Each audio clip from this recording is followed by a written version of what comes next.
अरे बच्चों सभी को गुड मॉर्निंग।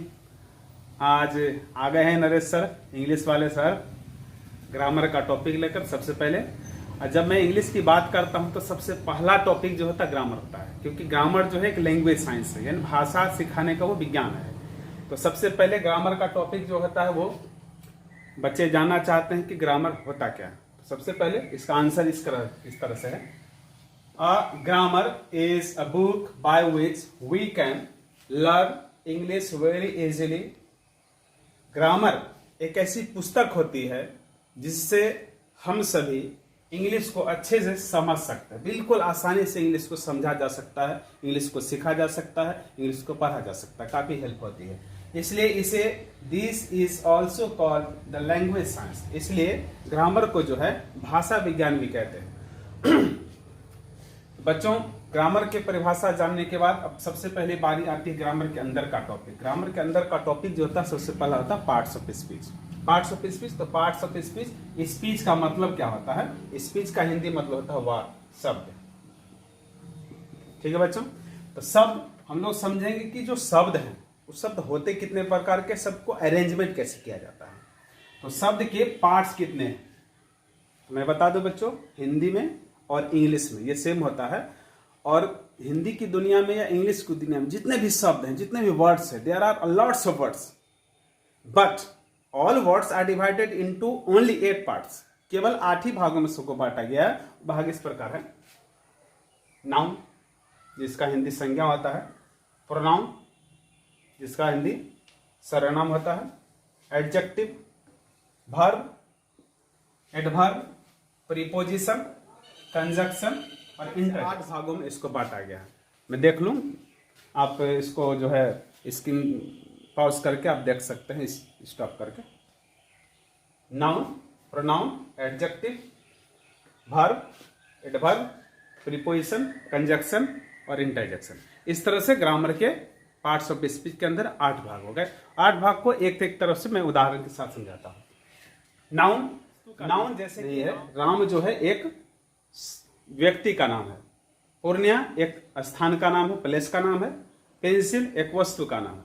इससे पता चलता नाउन क्या होता है। तो नाउन जो है किसी व्यक्ति, वस्तु या स्थान के नाम को संज्ञा कहते हैं, नाउन कहते हैं। आगे बारी आती है प्रोनाउन की। तो प्रोनाउन जो है होता क्या है? Pronoun he, she, it, name, I, we, you, he, she, यह सब जो है प्रोनाउन कहलाता है। प्रोनाउन का मतलब होता है सर्वनाम, जो नाम के बदले हो, यानी जहां पर नाउन है, नाउन के स्थान पर यदि कोई दूसरा शब्द हमें यूज करना पड़ जाए, प्रयोग करना पड़ जाए, तो उसके लिए प्रोनाउन का यूज किया जाता है। बढ़ते हैं आगे, और आगे है एडजेक्टिव। तो एडजेक्टिव का मतलब होता है विशेषण। विशेषण जैसा नाम से ही पता चलता है, विशेषण यानी विशेष गुण उसके अंदर होता है। तो यह शब्द जो है गुड, बैड, वर्स इत्यादि बहुत सारे लाखों शब्द इस प्रकार के हैं। तो इसका जो फंक्शन होता है, इसका जो काम है, यह है कि यह अपने आसपास आने वाले शब्दों का जो है वह गुण बताता है। जैसे राम इज बॉय, राम एक लड़का है, लेकिन जब हम उस बॉय का कुछ गुण बताना चाहते हैं तो उसमें हमको जोड़ना पड़ता है, Ram is a good boy, Ram is a bad boy, Ram is a tall boy. इस प्रकार से यह जो है गुड, बैड, वर्ड्स, यह सब जो है एडजेक्टिव होता है। बढ़ते हैं आगे, और आगे है वर्ब। वर्ब का मतलब होता है क्रिया। क्रिया यानी कि यह एक्शन वर्ड है, यह जो है एक्शन वर्ड है। एक्शन वर्ड का मतलब होता है कुछ ना कुछ क्रिया होना चाहिए। तो आना जाना, खाना पीना, कूदना, खेलना, नाचना, यह सब जो है एक्शन वर्ड कहलाता है। इसमें कोई ना कोई कार्य होते हैं, इसलिए इसको वर्ब कहते हैं। आगे है एडवर्ब। तो एडवर्ब जो है वह एडजेक्टिव और वर्ब को समझने के बाद एडवर्ब भी आसानी से समझा जा सकता है। जिस प्रकार से एडजेक्टिव जो है वह नाउन का गुण बताता है, उसी प्रकार एडवर्ब जो है वह वर्ब का गुण बताता है। तो इसको मैं उदाहरण के तौर से समझाता हूं। Ram is a good boy, he runs slowly. तो यहां 2 शब्द हैं, गुड और स्लोली। तो Ram is a good boy, तो यहां पर गुड जो है वह इस राम, ये राम का गुण बता रहे हैं। बॉय जो है, बॉय ये नाउन हो गया। तो नाउन का जो गुण बताता है, नाउन को जो क्वालिफाई करता है, उसे हम एडजेक्टिव कहते हैं। लेकिन जिस प्रकार यहाँ रन, रन्स तो ये जो स्लोली वर्ड है वो रन्स को यानी कि दौड़ना जो है उसको क्वालिफाई करता है। ही रन्स स्लोली, वह धीरे धीरे दौड़ता है। इस प्रकार से यह जो है स्लोली एडवर्ब हो गया और ये गुड जो है वो एडजेक्टिव हो गया। बढ़ते हैं आगे प्रीपोजिशन की ओर। तो प्रीपोजिशन जो होता है इसका हिंदी होता है संबंधवाचक अव्यय, यानी कि यह जब भी यूज होते हैं इसका हिंदी वर्ड होता है में, पर, का, के, की, पर, etc। इस प्रकार से सैकड़ों हैं इस प्रकार से वर्ड। तो ये जो शब्द है, ये जो छोटे छोटे वर्ड्स हैं, तो these are use in to say the relation between two words और सेंटेंसेस। जैसे आप लिखते हैं, इसको इरेज कर देता हूं,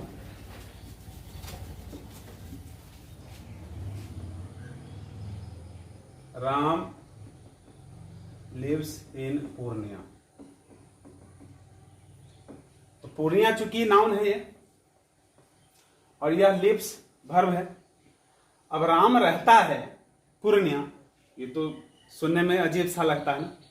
तो राम लिव्स पूर्णिया से पहले इन, यानी कि इन का मतलब है में, तो इसका हिंदी हो जाता है राम पूर्णिया में रहता है।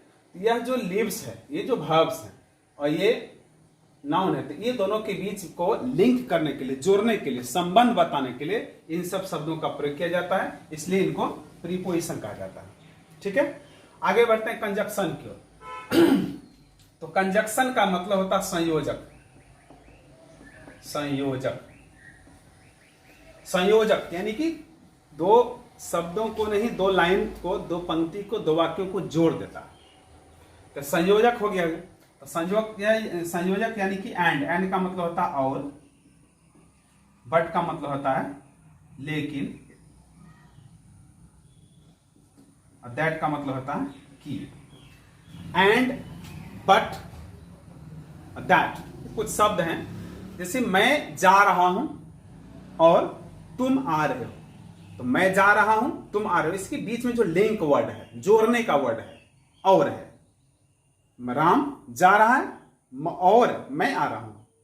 आगे है बट, इसका प्रयोग कैसे करें? तो इसका प्रयोग होगा मैं लंबा हूं लेकिन तुम छोटे हो। तो ये दो सेंटेंस है इसमें, मैं लंबा हूं, दूसरा सेंटेंस तुम छोटे हो। तो इसमें दोनों को लिंक करने का जो काम है वो संयोजक का होता है। जैसे कि तुम लंबे हो, मैं छोटा हूं, मैं छोटा हूं, तुम लंबे हो, इसके बीच में बट का प्रयोग किया जा सकता है इस प्रकार से। और आगे फिर है इंटरजेक्शन। तो इंटरजेक्शन जो है वो सडन वर्ड्स होता है। सडन वर्ड्स का मतलब होता है जो अचानक से एक्सप्रेशन हो, या अचानक से मैंने सुन लिया कि मेरे दादाजी का एक्सीडेंट हो गया है, तो मेरे मुंह से आह, या फिर मुझे चोट लगा, आह आई हैव बीन इंजर्ड, या फिर अचानक से बहुत मैं खुश हो जाता हूं तो वाह हुडी we have won the match. तो इस तरह के जो वर्ड्स होते हैं सडन एक्सप्रेशन दिखाने वाले, इन सब शब्दों को जो है इंटरजेक्शन कहते हैं। इस प्रकार से अलास जो दुख जाहिर करने के लिए होता है, ओह दर्द तकलीफ जाहिर करने के लिए किया जाता है इसका प्रयोग। ब्रेवो खुश रहने के लिए प्रयोग किया जाता है, अचानक से यदि खुशी मिल गई तो उसके लिए शब्द है ब्रेवो। नीचे हुर्रे देख पा रहे हैं आप, यह शब्द उसी प्रकार का है। तो आगे इसके जो भेद हैं उसको मैं अगले वीडियो में डालूंगा।